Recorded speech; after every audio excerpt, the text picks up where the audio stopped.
You ask Tiger to solve. This deals with linear equations with one unknown. The final result is x equals -11/2.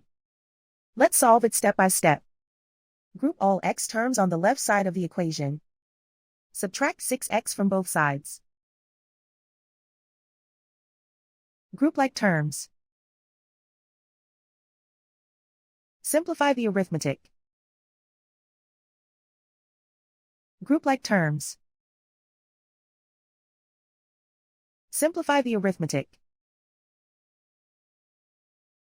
Group all constants on the right side of the equation.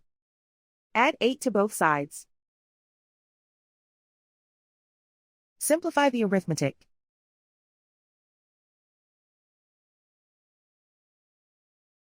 Isolate the x. Divide both sides by -2.